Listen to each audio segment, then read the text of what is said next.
हम खुद पर और खुदा पर कितना भरोसा करते हैं। भरोसा एक व्यवसाय विमान के प्रस्थान होने के कुछ समय पहले ही विमान में सवार हुआ।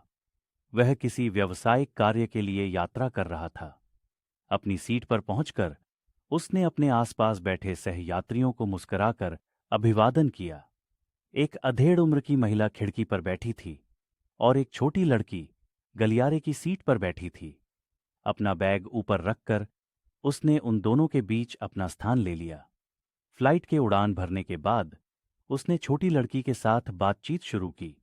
वह लगभग उसकी बेटी की उम्र के समान प्रतीत हो रही थी और अपनी चित्रकारी व रंग भरने की पुस्तक में व्यस्त थी। उसने उससे कुछ सामान्य प्रश्न पूछे, जैसे उसकी उम्र, 8, उसके शौक, कार्टून और ड्राइंग, साथ ही उसका पसंदीदा जानवर। घोड़े सुंदर हैं, लेकिन वह बच्ची सिर्फ बिल्लियों से प्यार करती थी। उसे यह अजीब लगा कि इतनी छोटी बच्ची अकेले यात्रा कर रही है, लेकिन उसने किसी को भी यह जाहिर नहीं होने दिया। वह बार बार ये सुनिश्चित करने की कोशिश कर रहा था कि उस बच्ची को किसी भी तरह की कोई परेशानी ना हो। उड़ान के लगभग 1 घंटे बाद विमान अचानक बहुत ही तेजी से हिलने लगा।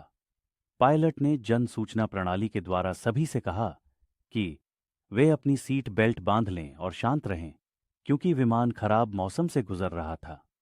अगले आधे घंटे तक विमान कई बार बहुत तेजी से हिला और कई बार ऊपर नीचे भी हुआ। इस तरह का अनुभव करके कुछ यात्री रो रहे थे, तो कुछ यात्री मन ही मन प्रार्थना कर रहे थे। चारों तरफ हड्डबडाहट मची थी।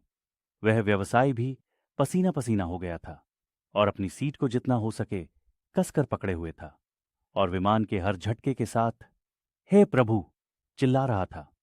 इस बीच छोटी बच्ची चुपचाप उसके बगल में अपनी सीट पर बैठी थी।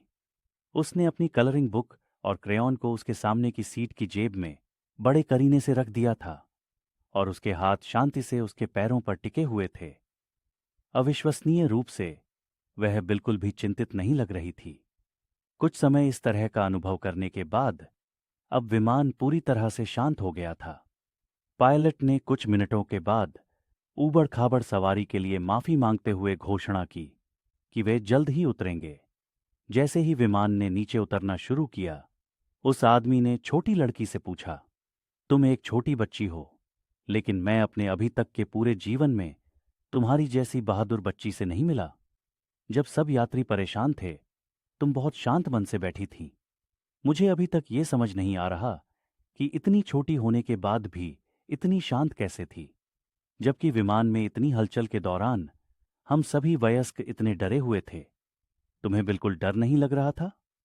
उस बच्ची ने उस आदमी की आंखों में देखा, चेहरे पर मुस्कान के साथ उत्तर दिया, नहीं, क्योंकि मेरे पिता पायलट हैं।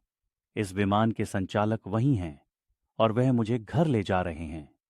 उस बच्ची के जवाब, उसकी आंखों में अपने पिता के लिए विश्वास और उसके शब्दों में आत्मविश्वास को देखकर व्यवसायी हैरान रह गया। उसे भीतर से एक आवाज आई, क्या मुझे खुद पर और अपने खुदा ईश्वर पर इतना भरोसा है जिसने मुझे जन्म दिया? बाइबल का पुराना कथन कहता है, विश्वास पहाड़ों को हिला सकता है।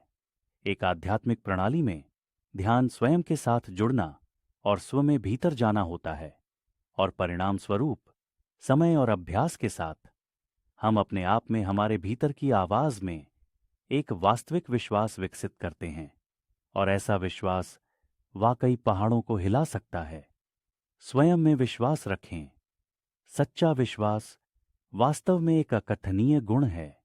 यह निडर साहस है जो हमें सफलता की ओर ले जाता है। यह सर्वव्यापी शक्ति है जो हमारे मार्ग को सुगम बनाती है।